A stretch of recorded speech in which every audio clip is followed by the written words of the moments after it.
পৃথিবীর কোন নবী ধর্মনিরপেক্ষ ছিলেন না, সমস্ত মুসলমান ধর্মের পক্ষে। সুবহানাল্লাহ বলেন। এই জন্য আল্লাহ তাআলা বলেছেন, ইয়া আইয়ুহাল্লাযীনা আমানু আতিউল্লাহ ওয়া আতিউর রাসূল, হে বিশ্বাসীরা আল্লাহ এবং রাসূলের উপরে পূর্ণাঙ্গ আনুগত্য করো জীবনের সকল ক্ষেত্রে, কোনো একটি দিকও বাদ দেওয়া যাবে না। ইসলামের অনুসরণ পুরা মাত্রায় আমাদেরকে করতে হবে। সেই জন্য আল্লাহ তাআলা নবী করিম সাল্লাল্লাহু আলাইহি সাল্লামকে শেষ নবী বানাইছেন।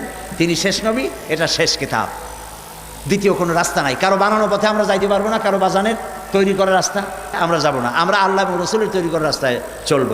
হয় ডান দিকে না হয় বাম দিকে, মাঝখানে থাকতে পারবেন না। হয় বলুন ইসলাম ভালো লাগে না, যান বার হইয়া। আর যদি বলেন ভালো লাগে তো ইসলামের সাথে আসেন, ইসলামের পক্ষে আসেন, ধর্মের পক্ষে আসেন, মাঝখানে থাকেন না। মাঝখানে থাকা বিপদ। রাস্তার মাঝখানে থাকলে যেমন ট্রাকে শেষ করবে, আর জীবন চালাতে গিয়ে যদি নিরপেক্ষতা অবলম্বন করে চলেন তাহলে শয়তান আসিয়া এক লাথি মেরে জাহান্নামে ফেলায় দেবে।